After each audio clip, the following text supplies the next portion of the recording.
Hello, नमस्कार, आदाब, सत श्री अकाल और अस्सलाम वालेकुम। मैं हूं मोहम्मद अहमद काज़मी, लेकर आया हूं आपका पसंदीदा कार्यक्रम आपके रूबरू। कई ऐसे इश्यूज हैं जिस पर आज हम बात करेंगे। अभी ज्ञानवापी मस्जिद का सर्वे लीक होने की खबरें हैं। कल पूरे मीडिया में, गोदी मीडिया में बड़ा शोर था और किस तरह से क्या-क्या कुछ हुआ वो सब आपके सामने है। ये कि ये फुआरा है या शिवलिंग है, इस पर बहुत सी चीजें सामने आ रही हैं। उस पर बात करेंगे कि आखिर अदालत के होते हुए, अदालत के नाक के नीचे आखिर ये सर्वे कैसे लीक हो गया। इसके अलावा बात करेंगे कि महमूद मदनी क्या कुछ कहना चाहते हैं, मुसलमानों का नुमाइंदा होकर के या नुमाइंदा जाहिर करके, या ये कि सरकार ने उनको नुमाइंदे के तौर पर पेश करना ठान लिया है ताकि वो कुछ हिंदुओं के खिलाफ, कुछ मुल्क में हिंदू मुसलमानों के बीच में नफरत को और बढ़ाने का काम कर सकते हो। इस पर बात करेंगे और इसके अलावा कांग्रेस की तरफ से जिस तरह से राज्यसभा के लिए कुछ के नॉमिनेशन काटे गए हैं, कुछ का नॉमिनेशन दिया गया है। नाराजगी है पार्टी के अंदर ऐसे वक्त में, जबकि पहले ही पार्टी काफी अंदर से मुश्किल से गुजर रही है। इन सब इश्यूज पर बात करेंगे। मेरे साथ खास मेहमान हैं जनाब शब्बीर अहमद विद्रोही साहब, जो नेशनलिस्ट कांग्रेस पार्टी के माइनॉरिटी डिपार्टमेंट के नेशनल प्रेसिडेंट हैं और नागपुर में रहते हैं। बहुत ही बेबाक अंदाज में अपनी बात रखते हैं। शब्बीर विद्रोही साहब, वेलकम है आपका। मीडिया स्टार वर्ल्ड को आपने वक्त दिया। आप ये बताइए कि ये इसको क्या कुछ किस तरह से देख रहे हैं, ये जो बनारस का ज्ञानवापी मस्जिद का सर्वे लीक हुआ। सरकार का पूरा ऐसा ये कि पूरा तंत्र लगा हुआ है, अदालतें, निचली अदालत, हाई कोर्ट, सुप्रीम कोर्ट सब इन्वॉल्व हैं, उसके बीच में ये लीक हो गया। आखिर इस लीक का क्या मकसद हो सकता है, क्या कुछ करना चाहते हैं, आगे क्या कुछ नैरेटिव सेट करना चाहते हैं? आप इसको किस तरह से देख रहे हैं? सबसे बड़ी बात यह है कि आपके दर्शकों का अभिवादन कर लूं और फिर आपकी बात पर आता हूं। ये सारी चीजें सर्वे लीक करने का अभिप्राय क्या है, सर्वे लीक करने से होगा क्या? देखिए, एक चीज आपको बताएं, अभी यह अदालत का मुकदमा बना है और अदालत के दिए हुए निर्देश का पालन नहीं हो रहा है और सर्वे लीक करने से ये जनमानस का विषय बन जाएगा। ये विषय बन जाएगा, सोशल मीडिया में चलेगा, सब में चलेगा और फिर ये आस्था के नाम पर एक तूफानी चीज बन जाएगी और फिर वही बात आएगी जो राम जन्मभूमि के मामले में कोर्ट फैसला देते वक्त कह देता है कि यहाँ कुछ तो नहीं मिल रहा है, लेकिन आस्था के आधार पर हमें ये फैसला देना पड़ रहा है। तो काजमी साहब ये चीज को चाहते हैं कि ये एक ऐसा मुद्दा बन जाए जिस मुद्दे को लेकर के कहा जा सके कि ये देश में शांति का मुद्दा है। ये देश के अंदर इस चीजों से, यानी जब झगड़ा बवाल तरह तरह की चीजें आएंगी तो लोगों में ये बात आएगा कि भाई देश में शांति स्थापित करने के लिए मुझे ये निर्णय लेना पड़ रहा है और ये करना पड़ रहा है। पहली बात यह है कि वो अदालत सोचे कि अदालत के दिए गए निर्देश का अगर पालन नहीं हुआ तो कहां से नहीं हुआ, ये जांच का विषय है और अदालत को स्वयं मोटू यानी स्वयं ज्ञान से संज्ञान लेकर के इसका जांच कराना चाहिए और दोषी के तरफ से यह मामला देना चाहिए। सबसे बड़ी बात तो यह है कि ये लिफाफे जिन्हें दिए गए वो खुले भी नहीं है हम्म। और इसमें सबसे बड़ी बात है कि मुस्लिम पक्ष को लिफाफा भी नहीं दिया गया है, वो लिया भी नहीं है। अगर हम्म। वो लिफाफा ले लिया होता ना तो ये मामला उधर फिर ठेल दिया जाता। कारण हम्म। ये है कि आजकल तो ये बनाया जा रहा है कि किसी तरीके से ये चीजें को हम खेलें जिस खेल से देश की शांति व्यवस्था बिगड़े और शांति व्यवस्था बिगाड़ने के पीछे दो मकसद है। पहला मकसद है कि अगर ये व्यवस्था बिगड़ी रहेगी तो कोई सरकार के 8 साल के कार्य को नहीं पूछेगा कि तुमने हम्म। 8 साल में क्या किया। ना महंगाई की तरफ ध्यान जाएगी और न किसी और के तरफ ध्यान जाएगी। सारा ध्यान जो है बवाल के तरफ रहेगा, उबाल के तरफ रहेगा और हिंदू मुस्लिम ख्याल के तरफ रहेगा। तो हम्म। एक तरफ तो हम जनता से अपने कर्मों को छुपाने के लिए भी बवाल करा देते हैं और हम्म। दूसरा हम चाहते हैं कि जनता इसी में उलझी रहे, अपने अधिकार की बात न कर सके। तो हम्म। इसके पीछे इसी तरह का है, इसे इसीलिए फैलाया जा रहा है। सबसे बड़ी बात है कि सोशल मीडिया पर अभी भी चल रहा है। कोर्ट को कम से कम इतना तो निर्देश देना चाहिए कि सोशल मीडिया पर इसको बंद करें। और जिन जिन लोगों ने इसको फॉरवर्ड करने का काम किया है उनसे संज्ञान लेकर के पूछे कि आप कहां से पाए, और वहां पाते पाते ये तो मिल जाएगा कि किसने इसको लीक किया है। लेकिन अगर सरकार के अंदर इसकी मानसिकता हो कि हम सच्चाई की तरफ जाना चाहते हैं तो कोई दिक्कत नहीं है। लेकिन अगर ये अब आज आप ये बताइए, कोई भी बात हो रही है, हमारा पीएम मौन है, मौन व्रत साधे हुआ है, एक शब्द नहीं बोल रहा है, न ज्ञान वापी के मामले में बोल रहा है, न किसी मामले में बोल रहा है। इसका मतलब क्या है? इसका मतलब यह है कि आप जानते हैं खामोशी को भी वो कहते हैं कि इजाजत है इशारों से। तो बहुत से लोग कहते हैं कि खामोश होना इस बात का इजाजत है जैसे इशारों में हम इजाजत दे देते हैं, जैसे गर्दन हिलाकर दे देते हैं, आंख नचाकर दे देते हैं, ओंठ हिलाकर दे देते हैं, लेकिन खामोश रहते हैं मगर इशारा दे देते हैं। तो इस तरह का लगता है। हाँ, अब नहीं, वो इस प्रधानमंत्री जी तो पिछले दिनों खुदाई की बात कई अंदाज में कह चुके। कई जगह खुदाई हुई, कई जगह खुदाई होनी है। वो तो इशारा उस तरह का भी उन्होंने दिया है और जो सोशल मीडिया पे हमारे आपके सामने है। न आ, वो उत्तर प्रदेश के चुनाव के समय में बोले थे, जब राम मंदिर की खुदाई हो रही थी। देखिए, खुदाई अगर हिंदी में देखेंगे तो जमीन खोदने का हो जाएगा, अगर हाँ, उर्दू में देखेंगे तो ईश्वरीय शक्ति की बात हो जाएगी। समझ रहे हैं कि नहीं? जी जी तो जी जुमानी शब्दों का इस्तेमाल है कि ये खुदाई है और या खुदाई है। तो जी जब जी जी खुदाई और खुदाई में जब बात आएगी तो यहां तो जानते हैं भलाई में या लड़ाई में भी बात आ सकती है जी कि जी हम जी भलाई के जरिए किसकी लड़ाई के जरिए हम किसकी भलाई चाहते हैं, जी जी। सरकार में बना रहना चाहते हैं या भारत का विकास चाहते हैं, ये दोनों बात। ये बहुत ही अहम बात है। देखिए, एक और बड़ी खबर रही इस हफ्ते की, वो ये कि देवबंद में जो एक बहुत बड़ा मजहबी मदरसा है, देवबंदी स्कूल ऑफ थॉट का, वहां पर एक कॉन्फ्रेंस हुई और वहां पर महमूद मदनी साहब ने एक बयान दिया जिस पर बहुत से लोग ताज्जुब भी कर रहे हैं और बहुत से लोग उसका मकसद भी समझ रहे हैं। उन्होंने इस हद तक कह दिया कि जिन लोगों को हमारा खाना पीना रहन सहन पसंद नहीं है वो देश छोड़ करके चले जाएं। आप इस बयान को किस तरह से देख रहे हैं? क्या ये आरएसएस के लिए कुछ काम हो रहा है? क्या वाकई कोई ये मुसलमानों से हमदर्दी है? क्या कुछ है? आखिर इसका मकसद क्या हो सकता है? क्यों ऐसा कुछ? ये कॉन्फ्रेंस क्या इसीलिए की गई थी? क्या क्या था? देखिए, एक बात आपसे साफ कह दूं, जमाते उलमाए हिंद जो है ये बहुत पुरानी संस्था है। देश की आजादी में ये संस्था शामिल रही। देश के बंटवारे में भी इसने बंटवारे का विरोध किया था और कुछ लोगों ने इनका साथ देकर के जाने का भी काम किया था। मगर ये जो बात आई है, मैंने इनका पूरा वीडियो सुना है और वीडियो में ये क्या कह रहे हैं इस पर हंसी भी आ रही है। ये कह रहे हैं कि मैं ऐसा बात कहना नहीं चाहता हुँ, और कहना भी मुनासिब नहीं समझता, हुँ, फिर भी कह रहे हैं। हुँ, अब इस पर काजमी साहब ये सोचने की बात है, हम कहना नहीं चाहते हुँ, और कहना मुनासिब भी नहीं समझते, हुँ, फिर भी कह रहे हैं, तो दो हुँ, मानी निकलता है। जी, जी। क्यों कह रहे हैं? हुँ, या तो कोई इनसे कहवा रहा है हुँ, या इतना अब सब्र का मादा टूट चुका है कि ये बात वो कहने पे मजबूर है। हुँ, और वो बात भी क्या कह रहे हैं हुँ, जो संवैधानिक नहीं है, हुँ, जो वैधानिक नहीं है हुँ, और जो किसी के हक का नहीं है, जज्बाती है। हुँ, आप कह रहे हैं कि जिसको हमारा मजहब, हमारा खान-पान, रहन-सहन पसंद ना हो वो कहीं चले जाए। हुँ, अरे ये तो हमारे नबी ने भी नहीं कहा था।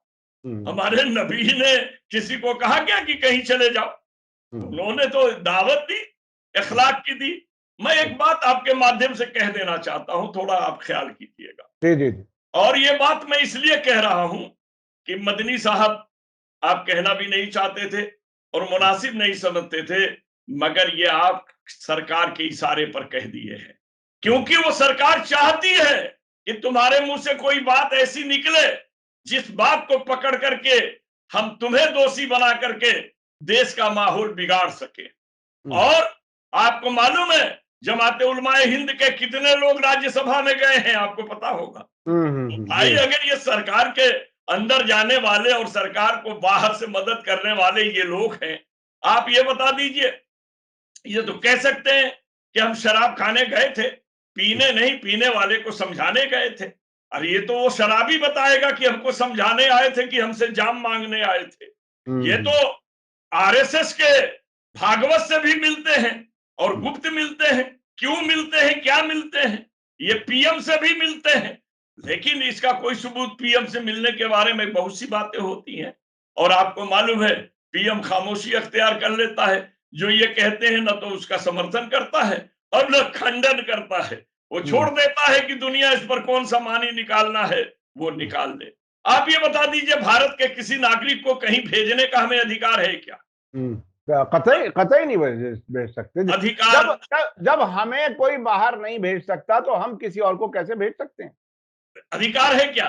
है। नहीं, नहीं। वो अधिकार ये है कि अगर वो कोई गलत करता है तो हम बाहर नहीं भेजते हैं, हम उसके कानून के तहत जेल भेजने का काम कर सकते हैं। जेल भेजवाने का, भेजने का काम भी अदालत करेगी, लेकिन हम अदालत में अपने मामले को रख सकते हैं।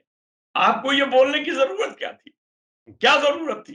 अरे भाई, हम कह रहे हैं कि जैनी के सामने अगर हम मुर्गी काटे तो उसे पसंद नहीं आएगा। हमारा भी फर्ज बनता है कि हम उसको जो है चोट ना उस, पहुंचाएं। उसकी इज्जत करें, उसकी भावनाओं की इज्जत करें। जी, अब मैं इसी पर यह बात कहना चाहता हूं। आप ये बताइए, आपका कुरान कोई गैर मुस्लिम पढ़ता है क्या? आपकी हदीस कोई पढ़ता है क्या? नहीं। वो आपको पढ़ता है काजमी साहब, वो मुसलमान को पढ़ता है। इस्लाम की तारीख देखिए, दीन को नबी लाए, दीन को हुसैन बचाए और ख्वाजा मोइनुद्दीन चिश्ती दीन को हिंदुस्तान में फैलाए। ये तीन चीजों में देखिए, लाने वाला नबी, बचाने वाला नबी का नवासा, फैलाने वाले हमारे मोइनुद्दीन चिश्ती। कैसे फैला? इखलाक से फैला, किरदार से फैला, कुरान और हदीस से नहीं फैला। इस्लाम में आने के बाद उन्हें कुरान और हदीस की बात है। आज हम अपने भाइयों को सताते हैं तो दूसरा आपसे मिलेगा क्या? आप अपने वालिदैन को ले जाके अनाथालय में रखेंगे तो दूसरे आपसे सबक क्या लेंगे? हम पड़ोसी का हक देना अगर सीख जाए तो कोई हमारा दुश्मन नहीं हो सकता है। हम हकूके दुनिया को पूरा करें तो कोई नहीं हो सकता है हमारा दुश्मन। लेकिन यहां हालत यह हो गया है कि किसने ये मजमून लिख दी मस्जिद के मेहराब पर। नादा वक्त देखिए, नादा सजदा कर गया जब वक्त कयाम आया। जहां कयाम का वक्त है वहां ये सजदा कर रहे हैं, और जहां सजदे का वक्त है ये क्या कर रहे हैं? क्या जरूरत थी ये बोलने की? आपने बोलकर ऐसे ही देखिए। एक बात आपको बताऊं, एक आदमी कहता है कि मैं हड्डी, पीली हड्डी होती है, पीली पीली, जो आदमी को काट लेती, या मधुमक्खी है, अब मधुमक्खी का छत्ता है। और एक आदमी कहता है कि लंगड़ा आदमी को कि चलो तुम्हें मैं शहद खिलाता हूं, और कहे मुंह खोल के रखिए मैं मारता हूं ताकि शहद मुंह में गिर जाएगा। वो पत्थर से तो शहद के छत्ते को मार देता है, और जब मधुमक्खियां दौड़ती है तो वो भाग जाता है क्योंकि वो पैर वाला था, और जो लंगड़ा था वो फंस जाता है। शहद मिले ना मिले मक्खियां काट कर उसको मार डालती है। आज ये हालत है। जमाते उलमाए हिंद से ये बोल करके तो चले गए, इसके रिएक्शन में कौन मारा जाएगा? इसके रिएक्शन में कौन सताया जाएगा? जो मजलूम होगा, जो कमजोर होगा, जो कहीं एक गांव में 2-4 घर होंगे, समझ रहे हैं कि नहीं? तो ये सब बोलने की जरूरत क्या है? यानी आम मुसलमान के लिए उन्होंने एक बड़ी परेशानी खड़ी कर दी ये बात कह करके। यही नहीं है, कुछ और भी है। हाँ। सर, इसमें कुछ और भी है। आप अवैसी को किस नजर से देखते हैं? ये सब वही है। ये कहने के लिए ओवैसी ने बिहार में और उत्तर प्रदेश में उनका पूरा काम किया, ये इससे ज्यादा बड़ा सबूत नहीं हो सकता। मैं आपको एक बात बताऊं कि आमतौर पर नौजवान तबका, हम भी जब कभी अपने चैनल पर ओवैसी का जिक्र करते हैं और बहुत से लोग ये बताते हैं कि वो बीजेपी के लिए काम कर रहे हैं, कुछ जज्बाती किस्म के लोग कहते हैं कि साहब आप मुसलमान होते हुए भी उनके खिलाफ बोल रहे हैं। लेकिन मैं उन लोगों को मैं ये बताना चाहूंगा कि बिहार में उन्होंने तकरीबन कम से कम 20 सीटें हरवाने का काम किया। उत्तर प्रदेश में भी बहुत सी ऐसी सीटें हैं जो उनकी वजह से, वोट बंटने की वजह से समाजवादी पार्टी या सेकुलर पार्टियों की सरकार नहीं बन सकी। तो उनका इस्तेमाल खुल करके सामने आ चुका है। अब भी अगर कुछ अंधभक्त मुसलमान नौजवान अब भी अगर ये समझ रहे हैं तो अपनी अक्लों का इलाज कराएं, समझें कि आखिर क्या कुछ है। जी, आप अपनी बात मेरा करें। मेरा मेरा कहना यह था काजमी साहब कि देखिए, जी। दिखावा कुछ और है, करना कुछ और है। हम कौम में जज्बात की बात करते हैं। हम्म, आज हमें जज्बात की जरूरत नहीं है। देखें, हम आपको बता दें, इस्लामी नजरिए से भी हम्म, हमें मुसलमान से कहा जा रहा था, उनसे किसी क्वेश्चन ने किया कि तलाक पर भी आपने बोला, फलाने पर भी बोला, तो उन्होंने कहा कि हम शरीयत को मानने लगे तो ये नौबत नहीं आएगी। देखिए, हमारे सामने चार चीज है। हमारी तबीयत भी है, शरीयत भी है, तरीकत भी है, मसीयत भी है। अब सवाल ये उठता है कि मसीयत हमें क्या सिखा रही है, वक्त हमें क्या सिखा रहा है। वक्त को बदलना है तो हमें किस तरह से चलना है।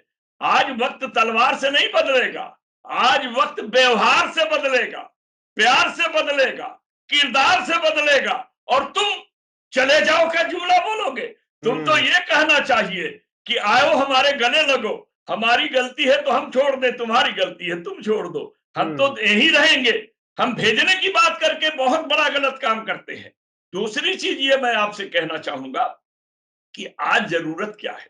आज जरूरत यह है, आज भी ये नोट कर लीजिए, नफरत फैलाने वाले अल्पसंख्यक हैं। हम्म, अल्पसंख्यक समुदाय नहीं, हम्म, भारत कम की तादाद है। आबादी में कम तादाद में है। जी, जी, जी। इसलिए कम तादाद को हम बहुसंख्यक, बहुत हिंदू भाई हमारे ऐसे हैं जो इन नफरतों को मिटाना चाहते हैं। हमें उनको साथ लेकर के, उन्हें प्यार से लेकर के, धर्म को छोड़ करके, मानवता के नाम पर बात करके। क्योंकि देखिए, एक बार की एक तहरीक थी बहुत पुरानी, मुसलमानों की बहुत पुरानी तहरीक थी। तो उसमें उन्होंने लिखा, मुल्क मिल्लत बचाओ तहरीक चलाई हम्म, गई थी। हम्म, तो मुल्क मिल्लत के बारे में जब नाम लिया गया, तो एक साहब ने कहा, यार पहले मिल्लत की बात करो, बाद में मुल्क की बात करो। तब उस हम्म, पर उन्होंने कहा, ये आप गलत कर रहे हैं, पहले मुल्क बचेगा तब मिल्लत बचेगी। बेशक, मिल्लत बेशक। और मुल्क का सवाल ही नहीं है। हम्म, और इसी को लेकर के ये कहा गया, हुब्बुल वतनी निफ्से ईमान, भारत बिल्कुल। में वतन की मोहब्बत हमारा ईमान है। तो बेशक। हम वतनियों से, हम भारत के नागरिकों से, हम भी नागरिक हैं वो भी नागरिक हैं, उनके साथ अगर अच्छा व्यवहार करें, प्यार करें, संस्कार करें, छोटी मोटी बातें हैं, अदब करें, ले, हम कहते हैं कि वो हमारे बड़े भाई हैं, तो हम्म, छोटा भाई भी अपना फर्ज निभाए, वो भी हम्म, छोटे भाई से फर्ज निभाए। ये तो चंद, अब इन्होंने एक बात बोल दिया, इस हम्म, पर कितने रिएक्शन आएंगे, कितने जी, जी। लोग कूदेंगे, तो ये हम्म, तो बात बिगड़ जाती है। हम्म, देखिए, लकड़ी गीली हो ना, तो उसे पेट्रोल से नहीं जलाते हैं, वो तेजाब से जलता है। हम्म, गीली लकड़ी पर अगर एसिड गिरा दीजिए तो आग लग जाएगी, सूखी हम्म, लकड़ी पर नहीं लगेगी। तो आज माहौल इस तरह का गीला बनता जा रहा है, और तुम लफ्जों के तेजाब अगर फेंकोगे तो आग नहीं लगेगा तो क्या लगेगा। हमें बड़ा ये बहुत संभल कर। बहुत ही खतरनाक, उन्होंने एक तरह से उन्हीं लोगों को जो है वो इशू देने वाली बात है और नफरत बढ़ाने का इंतजाम करने की बात है, और इससे देश का नुकसान ही होगा। जैसा कि आपने कहा कि मिल्लत जो है वो बाद में है, मुल्क पहले है। हमें सभी को मुल्क बचाने की और प्यार मोहब्बत से आगे बढ़ने की जरूरत है। अच्छा, अभी एक और वाकया हुआ है। कांग्रेस में पिछले दिनों आत्मचिंतन चिंतन शिविर ये सब हुआ था। उसके बाद अब जो राज्यसभा की कुछ सीटों का आवंटन हुआ है, जिन लोगों को दिया गया है टिकट, उनके बारे में काफी चर्चा है। आपकी क्या राय है, क्या कुछ है, क्या कुछ हुआ इसमें? देखिए, अभी एक आजमी साहब, ये कांग्रेस का मामला है हम्म, और हम दूसरी पार्टी में हैं। जी, जी। मगर किसी पार्टी में रहें, राजनीति में सही में ऐसे लोग रहें जो राजनीति को समझकर नीति के जरिए देश के विकास की बात कर सके। हम्म, आज देश प्रेमी का उतना स्थान नहीं है राजनीति में, जितना पार्टी में चाटुकारिता का स्थान रह गया है। हम्म, आज आप देख लीजिए, हमारे महाराष्ट्र से कांग्रेस ने जो है इमरान प्रतापगढ़ी को टिकट दिया। ये इमरान प्रतापगढ़ी कौन है? हम्म, एक शायर है। ठीक है, हमारे यहाँ राज्यसभा में शायर भी भेजे गए, बेकल उस्ताही भेजे गए, कि कौन कौन से लोग भेजे गए। हम्म, लेकिन अब वो आप भेज रहे हैं उसे महाराष्ट्र से, तो महाराष्ट्र में जो अच्छे लीडर हैं उनके दिल में क्या गुजरेगा, क्या गुजरेगा? और इमरान प्रतापगढ़ी का कांग्रेस में योगदान क्या है? क्या योगदान है? केवल इतना है कि वो प्रियंका गांधी और राहुल गांधी के बीच में शेर शायरी सुनाते हैं, उनको खुश रखते हैं। तो आज नेता को खुश रखना अगर वरीयता है तो उस पर हम कुछ नहीं बोलेंगे, लेकिन ये जरूर बोलेंगे कि अगर किसी का हक छीना जाएगा तो वो चिल्लाएगा, वो बोलेगा। और ये तो खेल है, ये खेल है। ये आज आप कांग्रेस ये नहीं सोच रही है कि हम जनता के भरोसे हैं, अभी भी वो अपने नेताओं को जनता पर लाद रही है, नेताओं पर लाद रही है। अरे भाई, तुमको यही करना था, तो महाराष्ट्र या कहीं भी वहां के नेताओं से राय लेकर भेजना था। जी जी बिल्कुल, अफरा तफरी करना नहीं था। तुम तो अभी भी हो कि हम जमींदार हैं, जो खेत चाहेंगे जिसको चाहेंगे दे देंगे। ये उनकी प्रथा है, उनका गलती है। लेकिन राजनीति में किसी एक की गलती से अगर राजनीति की दिशा बदलती है तो बड़ा बुरा होता है। जो समाज में नहीं पूछा जा रहा है उसे राजनीति में बहुत पूछा जा रहा है। हारे हुए लोगों को राजनीति में जिता जिता कर भेजने का काम किया जा रहा है, पिछले खिड़की से, पिछले दरवाजे से। जबकि ये सदन बनाया गया था तो इसकी सोच थी कि जो इस विषय के जानकार हों, जो भारत के बहुत अच्छे पदों पर रहे हों और जिनकी जरूरत सरकार को महसूस हो, तो वो चुनाव लड़ना न चाहते हों, तो उन्हें राज्यसभा के रास्ते उच्च सदन में ले जाएं और उनके ज्ञान का, उनके ध्यान का, उनके अनुभव का फायदा लेकर के राष्ट्र को हम आगे बढ़ाएं। इसके लिए वो उच्च सदन बना था। अब तो उच्च सदन में चाटुकार जा रहे हैं, जो अपने पार्टी के चाटुकार हैं जा रहे हैं, चाहे उन्हें बोलना आए ना आए, चलना आए ना आए, समझना आए ना आए, लेकिन अब जाना इसलिए है या तो पूंजीपति जा रहे हैं जो पार्टी को फंड दे रहे हैं और जा रहे हैं। अभी आप देखिए, एक टीवी के चैनल के मालिक को पिछली बार भी भेजा गया था, इस बार भी भेजने का काम भाजपा कर रही है, चंदन और सारे लोगों को। तो अब राजनीति व्यापार बन गया है और जिस व्यापार के आधार पर पार्टियां अगर व्यापारिक रूप में या चाटुकारिक रूप में अपने नेताओं का चयन करेंगी, उसमें सदन के अंदर गरिमा नहीं रह पाएगी। इसकी चिंता हर आदमी को होनी चाहिए। बहुत बहुत शुक्रिया जनाब शब्बीर अहमद विद्रोही साहब, आपने कई इश्यूज पर बहुत ही अहम बातें कही। खासतौर पर आपने महमूद मदनी के बयान को जिस तरह से एनालाइज किया और उन्होंने बताया कि देश के लिए ये अच्छा नहीं है। एक तरह से आप वो काम कर रहे हैं जो गीली लकड़ी पर तेजाब डाल करके होता है। और आपने ये भी बताया कि सियासत में अब व्यापारी और चाटुकारिता करने वाले लोग आगे बढ़ रहे हैं। पार्टियां इस तरह से राज्यसभा में जिस तरह से लोगों को भेजा है और एक तरह से नफरत फैलाने वाला काम किसी को नहीं करना चाहिए। देश को अच्छे माहौल की तरफ ले जाने की जरूरत है, ना कि नफरत बढ़ाने की जरूरत है। बहुत बहुत शुक्रिया जनाब शब्बीर विद्रोही साहब, आपने हमें वक्त दिया। इसी के साथ मुझे दीजिए इजाजत। धन्यवाद, शुक्रिया। जय भारत, जय हिंद। मीडिया स्टार वर्ल्ड के और वीडियो देखने के लिए हमारे चैनल को सब्सक्राइब करें और सीधे नोटिफिकेशन पाने के लिए बेल आइकन दबाएं। और अगर हमारी खबर सच्ची और अच्छी लगे तो अपने व्हाट्सएप, इंस्टाग्राम, फेसबुक और ट्विटर अकाउंट पर जरूर शेयर करें।